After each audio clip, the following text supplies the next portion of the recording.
Welcome to Now Serving, a Side of Therapy, your intro guide into the therapeutic world. Together, we'll explore various aspects around how to show up for ourselves and others by tending to our own mental and emotional well-being. I'm your host, Dalton Huckabee, a licensed marriage and family therapist, and I'm grateful you've joined me. So welcome back, Marissa, to this week's episode of Now Serving a Side of Therapy. Last week we talked about trauma and suicidal ideation with minors, and it's such a big topic, right? That we appreciate you coming back to discuss it further. I feel like I understand better why me and you were kind of coming at different angles, and it makes sense also because your work is in non-intensive services and mine stems from more intensive. And what I was realizing is it almost shifts the whole conceptualization of trauma. Whereas, for instance, when you mentioned that parents often bring their child to therapy asking, and they experienced this traumatic event, how is it impacting them? That never happens in intensive. It's almost always the opposite of the behavior is being so escalated and essentially being forced into therapy from court cases or psychiatric hospitalization for safety purposes. The parents most often have a more negative perspective of their child, initially sharing, why are they getting into fights at school? Why are they trying to harm themselves? Why are they, why can't they just listen to me? And really showing a lot of anger and misunderstanding rather than asking how the trauma is impacting them. So that was also something that was kind of going on in my mind subconsciously that I didn't really even understand that question when you asked it to me, because I said, parents have never said that to me before, so and it makes sense because in intensive the behaviors are more escalated. So that's like the main focus in the beginning, and starting to explore, what's underneath. And so I did a lot of psychoeducation, teaching parents, look, they experienced this really difficult thing. And, it makes sense that their behaviors are like this right now. This is what you can do to support versus the other way around, saying, how is it impacting? It is important just to kind of clarify on some of those techniques that I was mentioning from last podcast is that, when there is immediate danger involved, when there's abuse, when there is trauma in the home, the number one priority is always safety. Right. And being able to support clients with de-escalation techniques, support the family with a safety plan, right? And being able to ensure that family members also know the de-escalation techniques for the client so that they can help provide that support if a client is unable to remember to do those activities in the moment. And so being able to kind of focus on physiological techniques and anything in the moment that can help enhance a little sense of calm can be very and safety, like you said. Yeah. Mm-hmm. Yeah. Mm-hmm. But even still having these different viewpoints of it too, just goes to show like how wide and different and unique everyone's each therapist perspective is coming to the table with this.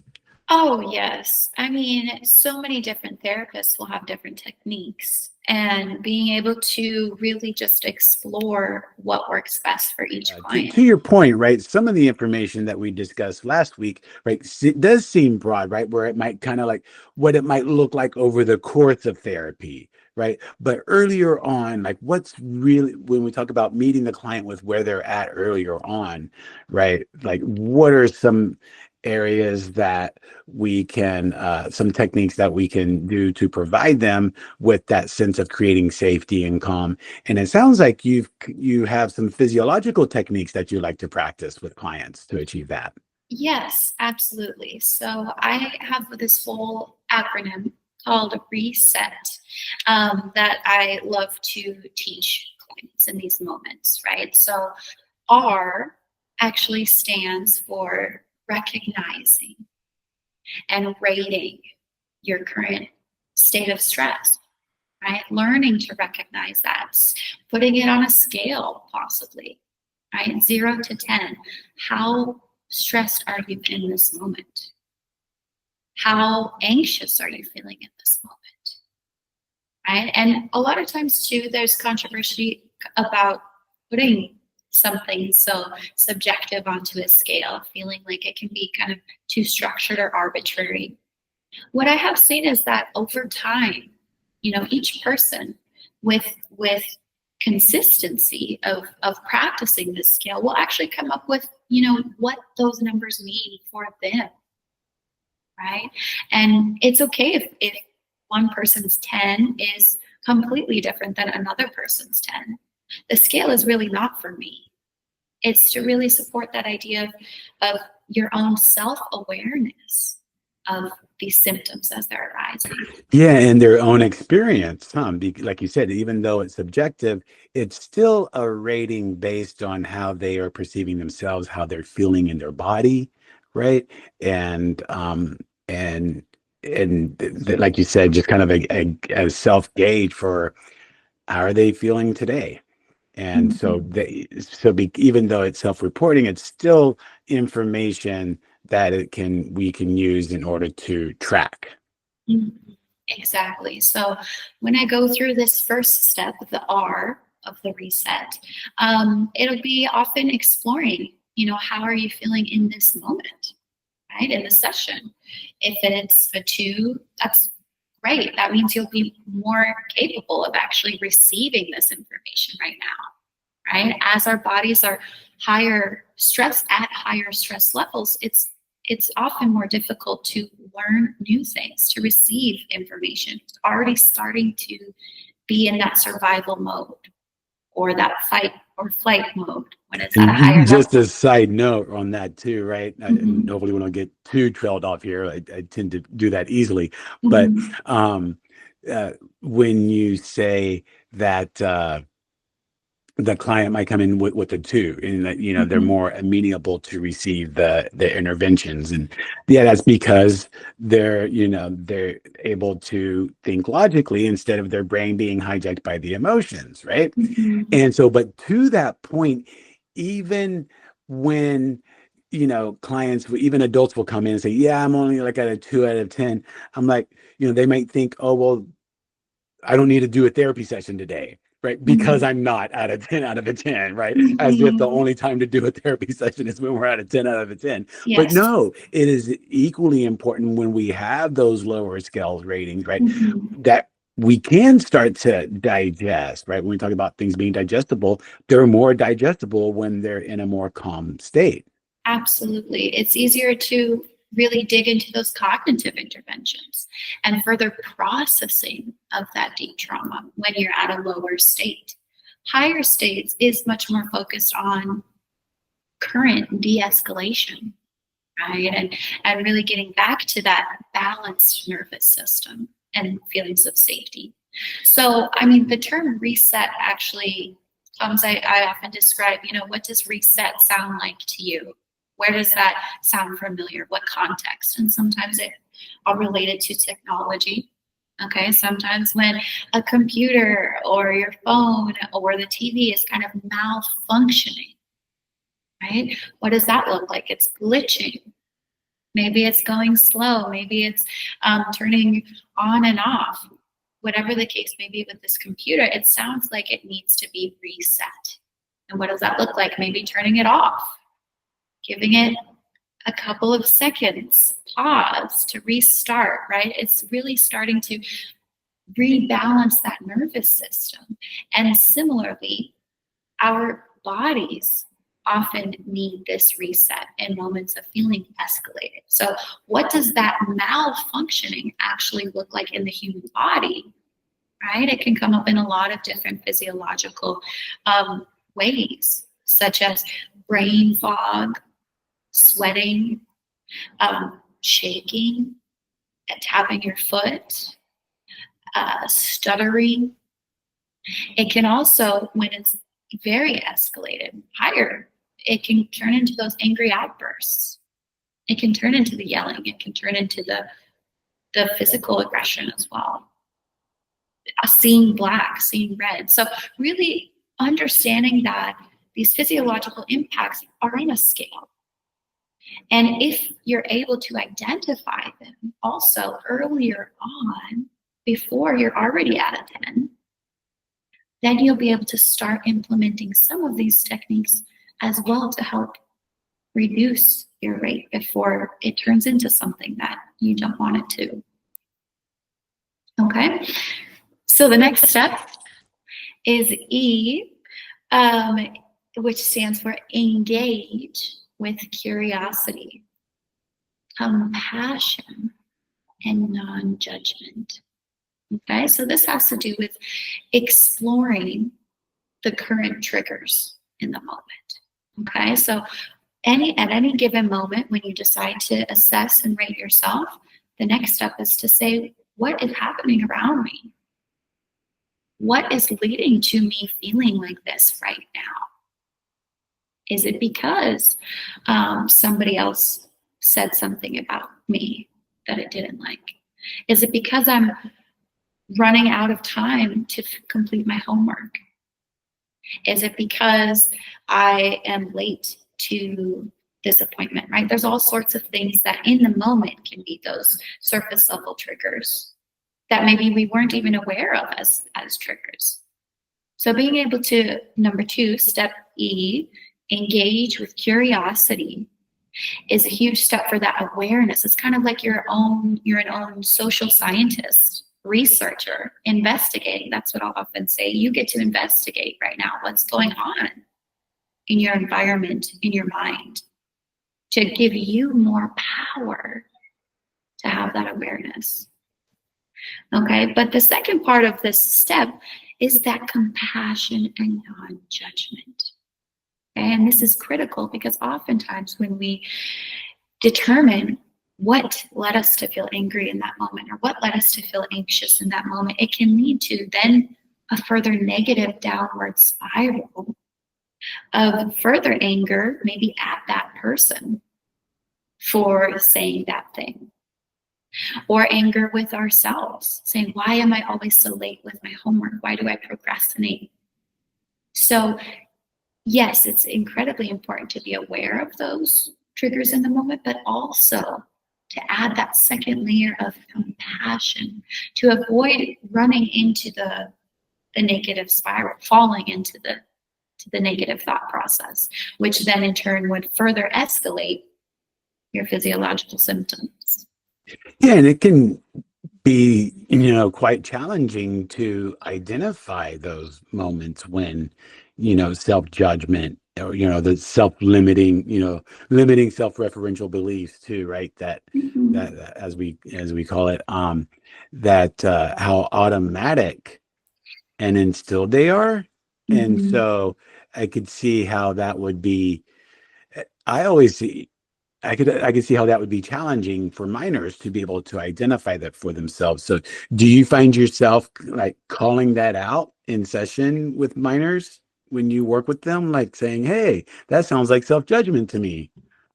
Sometimes, yeah, definitely. I definitely teach the CBT triangle, first of all, of, the thoughts, feelings, and actions, sharing that thoughts create feelings.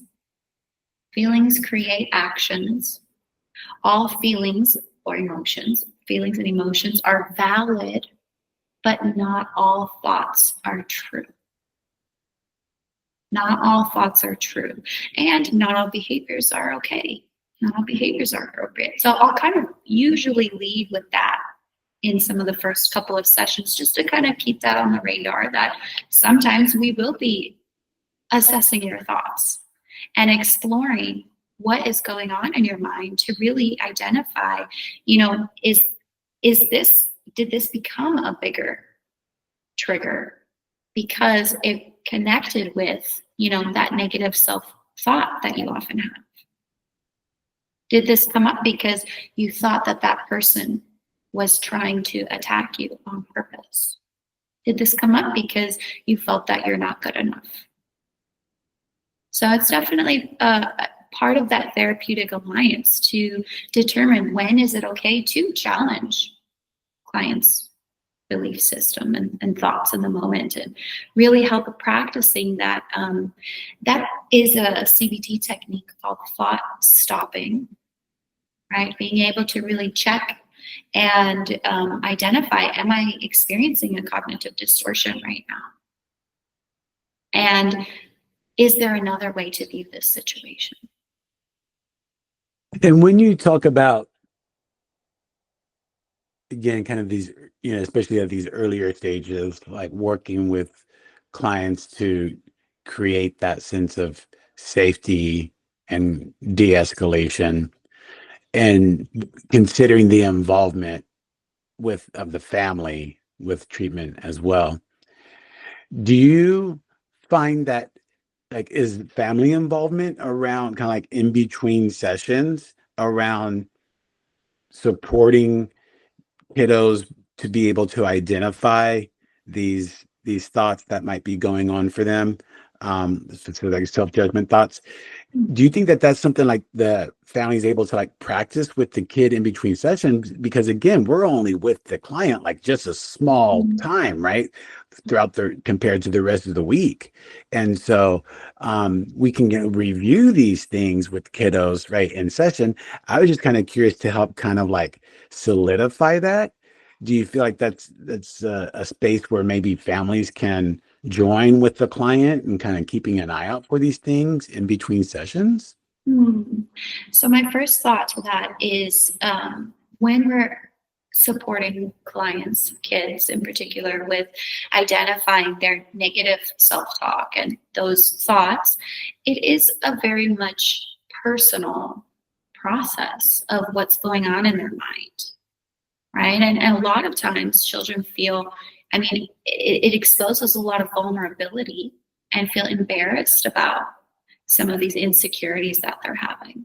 So with regards to families' involvement, I often focus more on, those behavioral supports that families can see and remind clients of their coping skills, for instance. To tell clients, I'm here for you, right? You are good enough. So those are some things that parents can say that can support clients' negative self-thoughts, right? You are good enough. I love you. But with regards to parents calling out their kids, saying, you're having this negative thought right now, I haven't seen that to be too helpful, and almost probably more hurtful with regards to the relationship, as saying, parents calling out clients saying you're wrong for thinking this, is what it might often come across as. It does take some therapeutic techniques to challenge those thoughts in a way that feels comforting versus dominating Or threatening. Yeah. Yeah. So with regards to thoughts, I would say that's more personal, but families can, provide information such as, I'm here for you. You are loved, right? And again, we're talking about creating that safe space, right? That's an example of that too. For the child to feel comfortable expressing their thoughts with their parents. That's the ultimate goal, right? And Right. they'll get practice expressing their thoughts in the therapeutic session. And then over time, feeling safe enough with, ideal changes that the parents are making, siblings, for them to also then feel safe enough to connect with their family in that way when they're ready to express their thoughts. That's the important part, when they're ready, right? Can't force this process. Yeah. So the third step of this RESET acronym stands for settling the nervous system with calming action. Okay, so this is where the real physiological techniques come into play. What can you actually do to help yourself balance that nervous system when you're at a higher level? Okay, so oftentimes I'll practice some of these with the clients in session, and of course encourage them to practice it outside of session during the crises. For instance, some of them are progressive muscle relaxation. Okay, so that's where somebody would tense their muscles, hold, and release. Okay, and we can do this in a body scan or certain muscles pinpointed individually. I often like to start head to toe, right? For instance, I'll guide saying, now it's time to tense your forehead. Okay, hold it tense, and then release. Notice how it feels to release the tension from your forehead. Okay, and then we go down to the nose and the mouth, tense and release. And then we can continue to go down shoulders, chest, hold it tense and release. Okay, and so this really focuses on the physical aspect of where that anxiety or anger is showing up in your body. Okay, a lot of times when people tense their foreheads and release, it's like, whoa, I didn't even realize my forehead was so tense. I didn't realize my mind, the overwhelming thoughts, was actually showing up in that physical way in my forehead, my headache. Right? And this is where the huge connection, body-brain connection comes in. Yeah, you might even see some people like this, right? We're like, relax your shoulders. They are relaxed, right? Or it's like you said, just bringing attention and awareness to the body, right? And as a, even as a follow up to what we were talking about last week regarding the body keeps the score, right? Kind of just bringing some awareness to where attention might be held in the body. And I mean, I just can't help but think like, I don't know, I'm just such a big kid sometimes. But whenever you tell them to do their nose, right? And go, oh, squeeze, squeeze, squeeze, squeeze, squeeze, and now relax. Like, do they ever laugh like that? Yes. Yeah. It's often a funny experience, a humorous experience. And that's also therapeutic, right? Remember that laughter, being able to just release a little bit of that tension that was being held.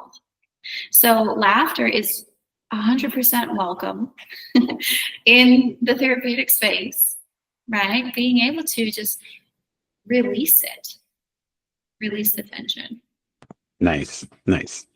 And so I'll often start with that full body scan and then share, disclosure. It's often not as feasible or sustainable to do a full body scan in moments of crises, right? Maybe you're going to be in the classroom.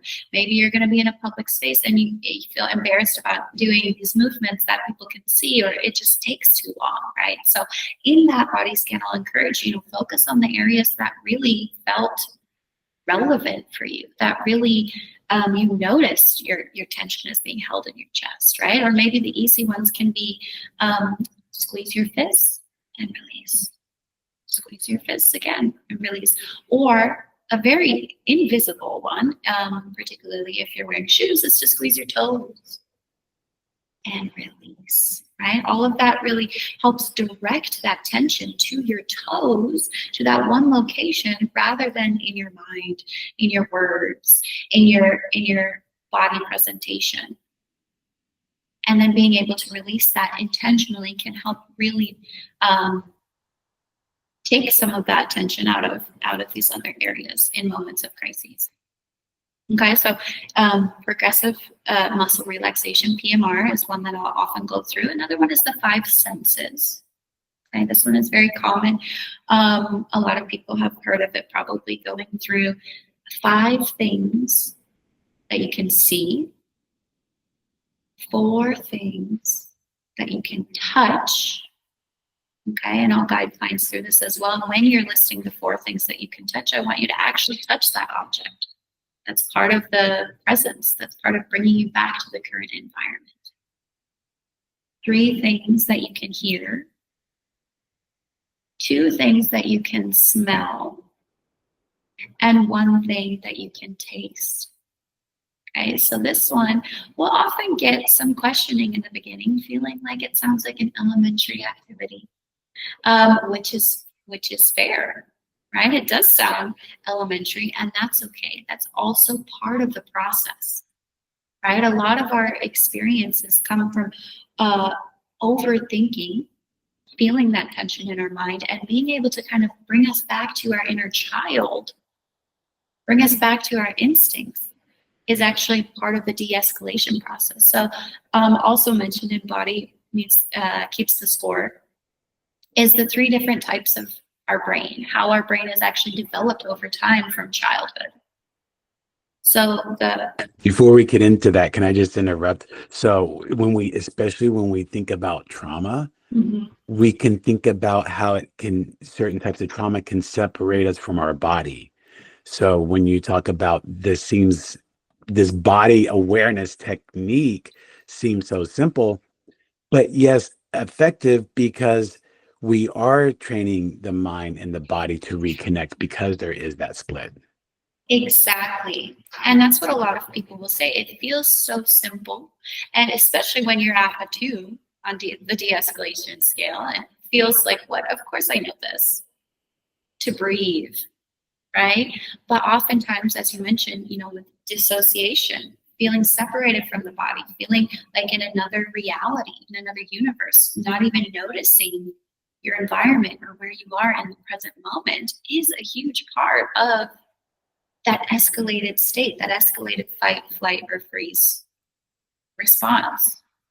And so some of these techniques are very simple and also very useful and effective when you take it seriously, right? And being able to see that it makes sense.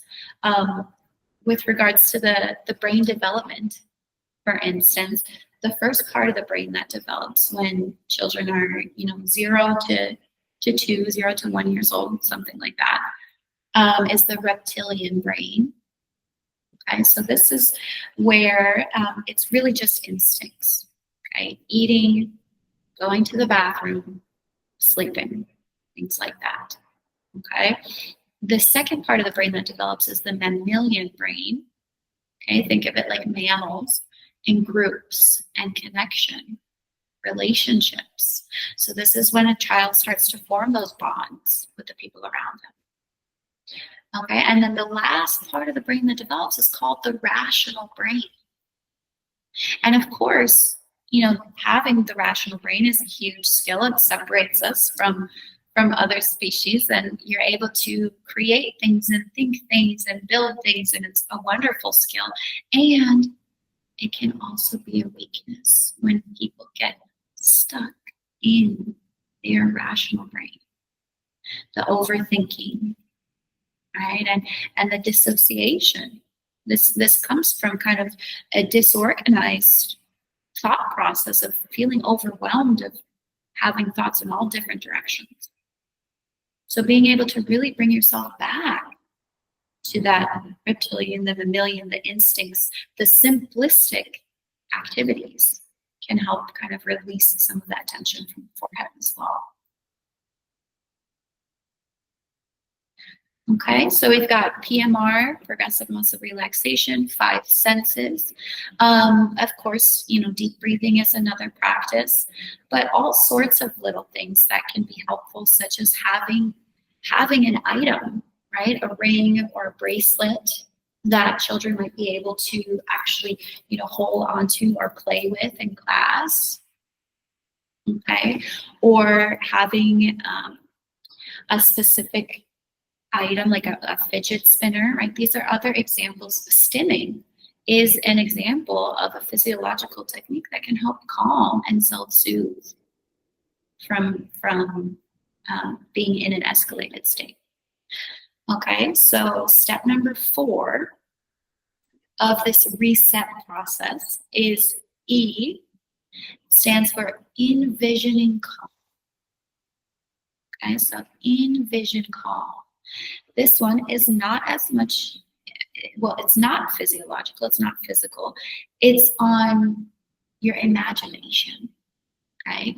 If you're able to prepare an image that you already know brings you peace, okay? So for instance, imagining that you're at the beach. Imagining that you're in the mountains, looking over the the scenery, imagining that you're in a cabin, whatever the case may be for you, and each person has their own desires of a place that will bring them peace. But being able to kind of brainstorm and think about that and notice the impacts of when you look at certain images. It can also be, imagining a flower versus imagining something scary. I mean, I'll kind of go through those examples as well. How is this really impacting you? And showing the huge difference. So being aware of what you're seeing, maybe you can save a photo on your phone if you really would prefer to view something in real life, a photo on your phone that, I'm going to look at a picture of my dog in this moment, and this will bring me peace. So all of these actions can be part of the safety plan, right? The physiological plus this imagination piece. Okay, so that kind of goes into guided imagery too. We can go through different practices that way. The last step of reset is the T, which is repeating and encouraging thought or mantra. Okay, so this kind of brings it back to the cognitive of, positive affirmations. I am capable. I can do this. I am peaceful. I am good enough.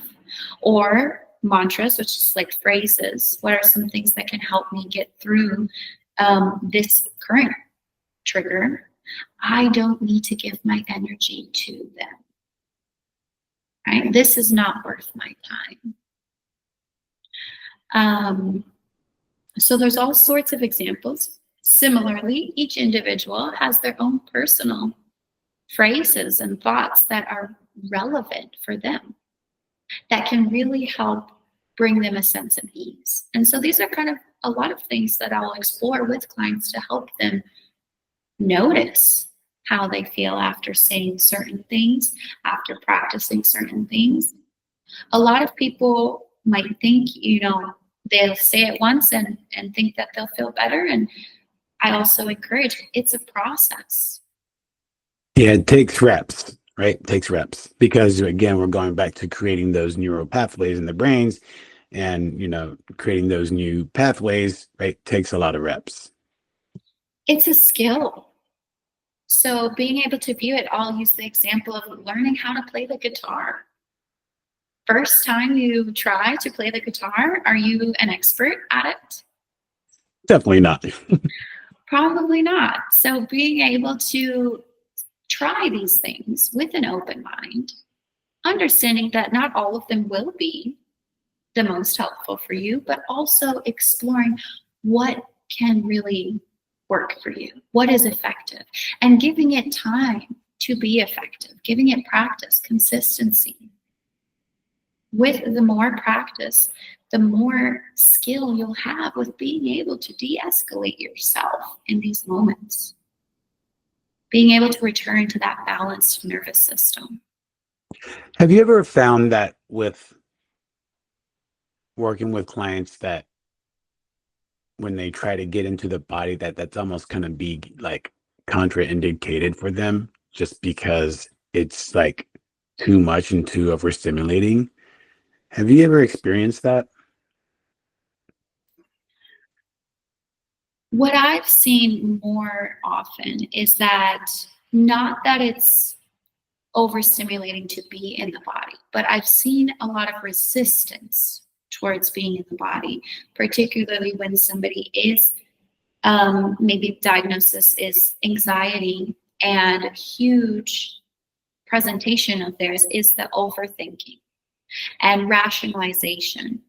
And everything, needs to make sense. And I'm going to talk about it and I'm going to think about every single possibility. So oftentimes when people are really stuck in their mind, it can be more challenging to lean into the physical practices, lean into the possibility that these physiological practices can help reduce some of that stress. Thanks for tuning in this week. Be sure to check out our next episode as we continue to explore more elements of your therapeutic journey.